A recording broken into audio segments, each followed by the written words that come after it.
Dante couldn't stop checking his phone, not for messages, but for the time. His first solo trip. His first real taste of independence. The thought sent a rush of excitement through his chest, but underneath it, a nervous energy buzzed. He had packed the night before, triple-checking everything. Boarding pass, ID, wallet, charger. His mom had been all over him with last-minute reminders, pacing the living room while he shoved his sneakers into his duffel bag. "Text me when you land. Keep your bag close." "Don't talk to strangers," she had said, her voice clipped with the kind of worry only mothers had. Dante had laughed, rolling his eyes. "Mom, I got this." But now, standing inside Dallas-Fort Worth International Airport, he felt the weight of it. No parents hovering, no one double-checking if he had his phone charger or reminding him to hold his backpack close. Just him, a one-way ticket to Los Angeles, and the open sky ahead. He adjusted the strap of his bag, weaving through the crowd. The terminal pulsed with movement families reuniting, businessmen power-walking with their rolling suitcases, flight announcements crackling overhead. The smell of coffee and overpriced sandwiches filled the air. He took it all in, standing a little taller. This was it. This was freedom.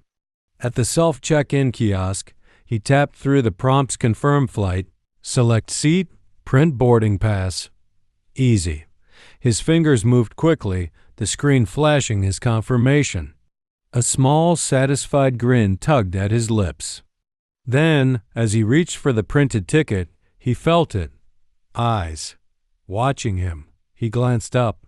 A woman, late 40s, pale skin, sharp bob, standing behind the counter. She was staring, and she didn't look away. Dante hesitated for half a second, then shrugged it off. Maybe she was just zoning out. Maybe he was overthinking it. He slung his bag over his shoulder and moved toward TSA security. The line wasn't long.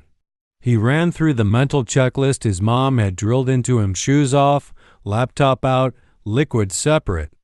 A little girl in front of him tugged at her dad's sleeve.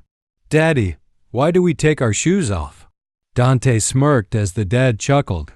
"Because they want to make sure our feet aren't made of bombs." The girl giggled, and Dante let his shoulders relax. Everything was normal. His turn. He placed his bag in the bin, removed his hoodie, and stepped forward.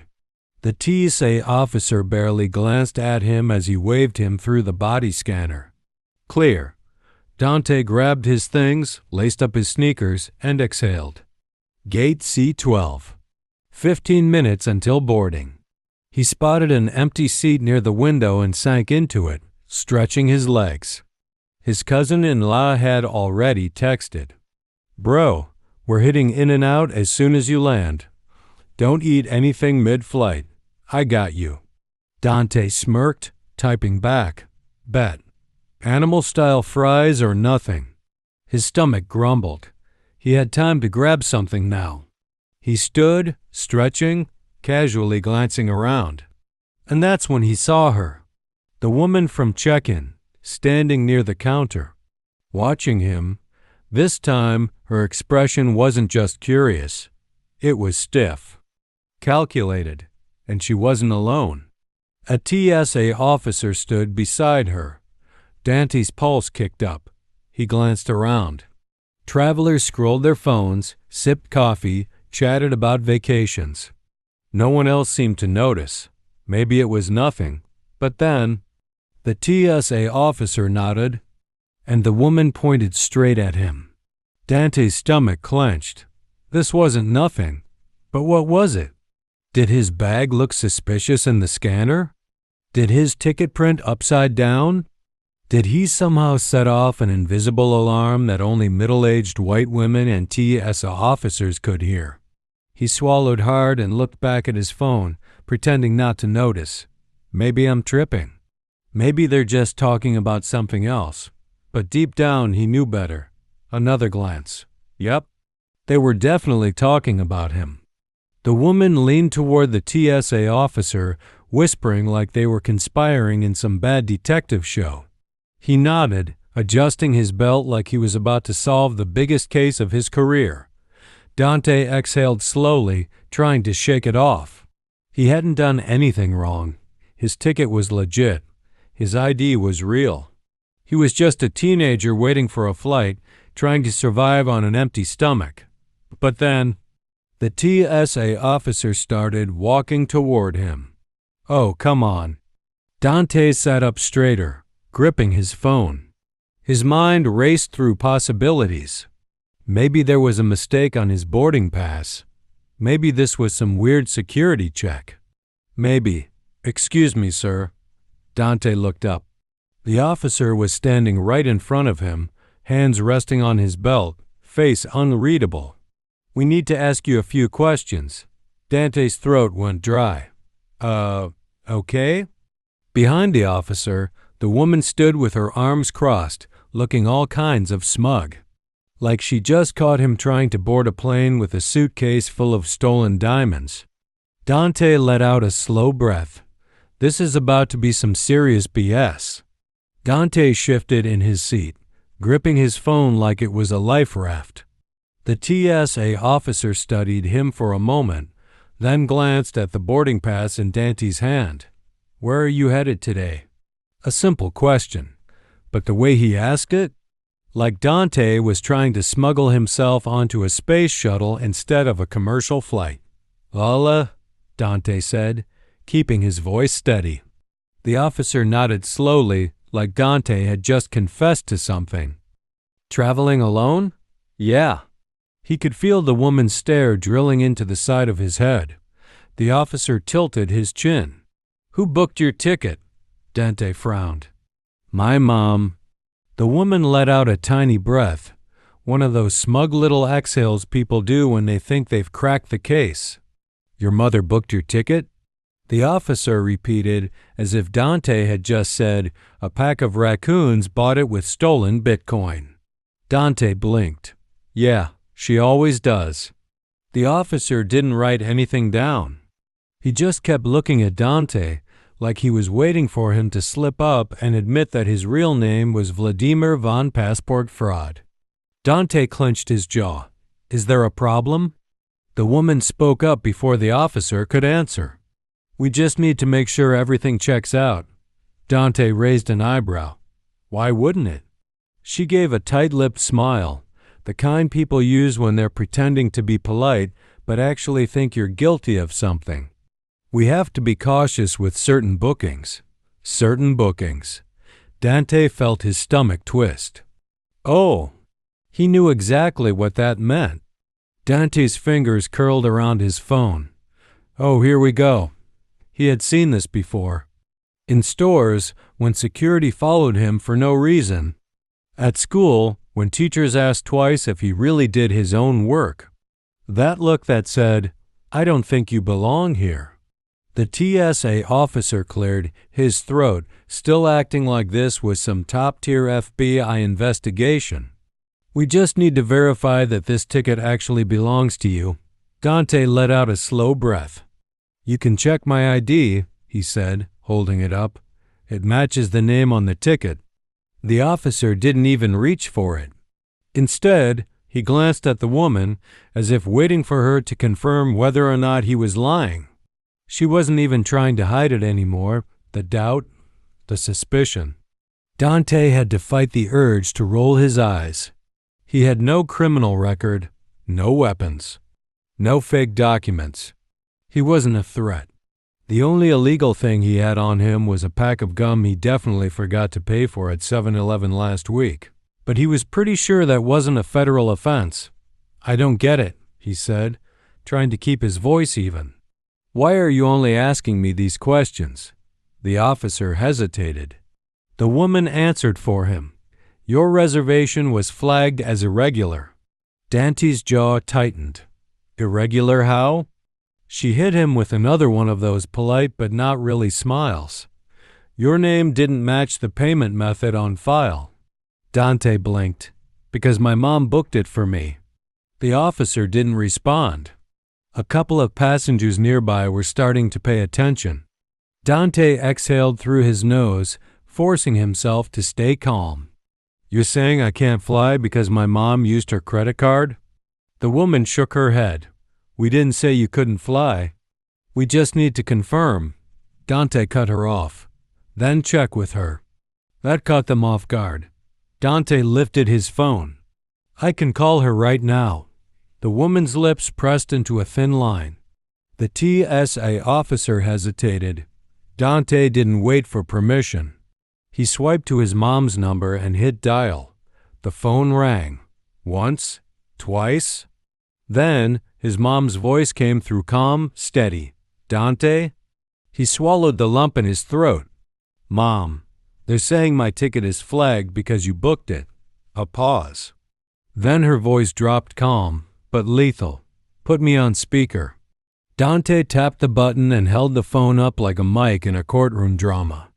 This is Vanessa Carmichael, she said, her voice sharp as a fresh manicure. And I'd love to know why my son is being stopped from boarding my flight. The woman's face drained of color so fast you'd think she just got a text that her car warranty expired. The TSA officer stiffened. Dante almost smiled, but he knew this was far from over. The air around them shifted. The woman who had been so sure of herself just moments ago suddenly looked unsure. The officer's posture straightened, his eyes darting between Dante and the phone like he was reconsidering every life choice he had made up to this moment. But Vanessa wasn't done. I'm waiting for an answer. Dante didn't move. He didn't have to. He'd seen this before, people who thought they had power until they realized they had messed with the wrong person. The woman cleared her throat, fumbling for words. Ma'am, this is just a standard security check. Your son's reservation was flagged. For what reason? Vanessa cut in. The woman hesitated. He's a minor flying alone. Not illegal, Vanessa shot back. Try again. The officer shifted on his feet. We just needed to verify. You needed to verify what, exactly? Silence. And just like that, the tables had turned. Dante could practically hear the gears grinding in their heads. The TSA officer, the woman, what was her name? Langley. Yeah, Langley. They were scrambling for an answer, some excuse to justify why they'd treated him like a walking security breach. Vanessa, on the other hand, was cool as ice. And that was how he knew they were in trouble. Would you be asking these questions if my son looked different? She asked, her voice even but sharp enough to cut through steel. Langley's face twitched. Ma'am, we're just following protocol. Then tell me the protocol that says a minor flying on a ticket purchased by a parent is a security risk. More silence. Dante could feel the shift. They had played their cards too early, too confident that no one would question them. But now? They were backed into a corner, and Vanessa wasn't the type to offer an easy escape. I asked you a question, she said, and even through the phone, it was the kind of tone that made people listen. The TSA officer, Rhodes, cleared his throat. Miss Carmichael, we just needed to verify. You needed to verify what, exactly? She snapped. That a black teenager traveling alone couldn't possibly have a mother who books his flights? That a one-way ticket automatically makes him suspicious? Langley's lips pressed together. She was drowning, and she knew it. Dante almost felt bad. Almost. Vanessa exhaled, slow and measured. Did you even bother checking his last name before you assumed he didn't belong here? Langley paled. Rhodes' mouth tightened. Yeah, they were done for. Langley inhaled through her nose like she was about to say something, but Vanessa wasn't done. Not even close.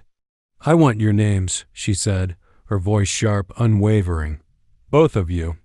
Langley hesitated, her face a delicate shade of oh crap, I messed up. Miss Carmichael, I don't think that's.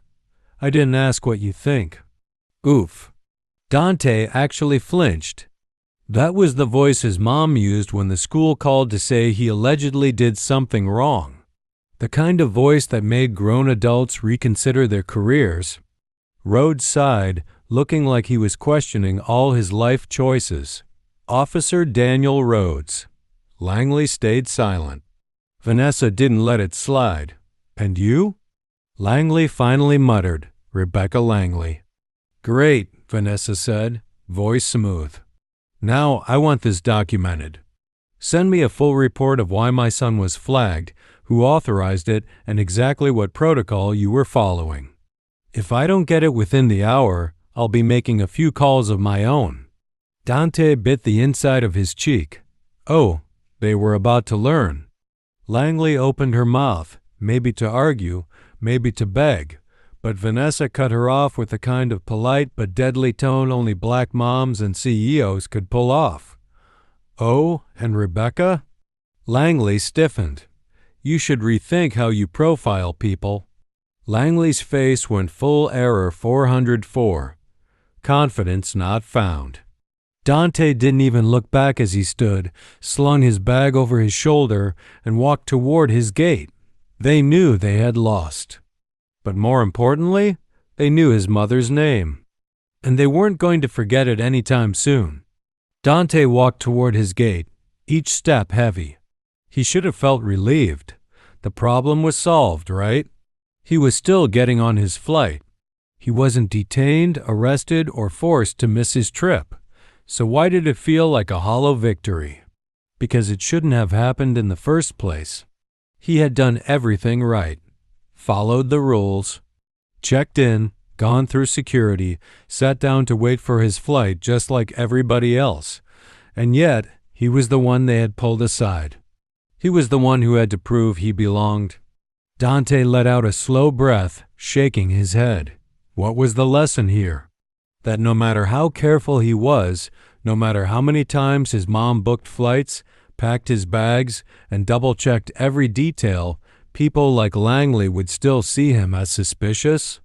That all it took was one glance, one assumption, to turn an ordinary moment into something ugly.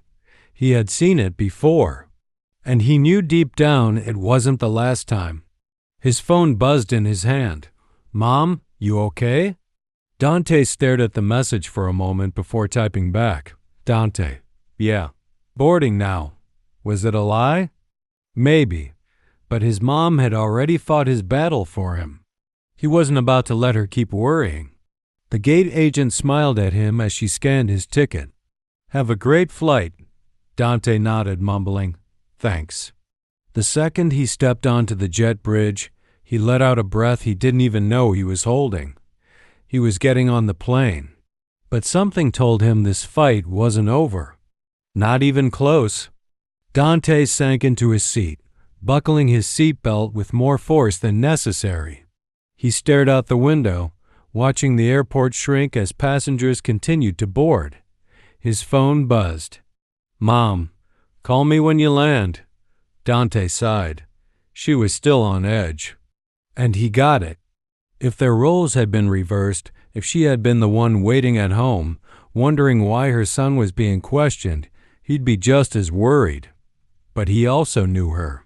This wasn't over. Vanessa Carmichael wasn't the type to let things slide. By the time he landed, she'd probably have half the airport reviewing their security policies. A flight attendant leaned down beside him. Would you like something to drink? Dante blinked, caught off guard. Her tone was normal, polite, no hesitation. No weird, lingering looks. Just a flight attendant doing her job. Yeah, he said. Water's fine. She smiled, handing him a bottle. Let me know if you need anything else, okay? He nodded, muttering a quiet, thanks. It was such a normal moment. And that shouldn't have felt like a relief. Dante sighed, stretching his legs. The man beside him set his book down. That ever happened to you before? Dante hesitated, then decided to be honest. Not exactly like that, but yeah. The man nodded knowingly. Me too. Dante blinked. For real? The man chuckled, tired. You'd be surprised how little has changed. Dante frowned, looking down at his phone. What happens next? Would Langley and Rhodes pretend like nothing happened? Would they hesitate the next time they assumed the worst? Dante didn't know. But he was sure of one thing. They wouldn't forget his mother's name anytime soon.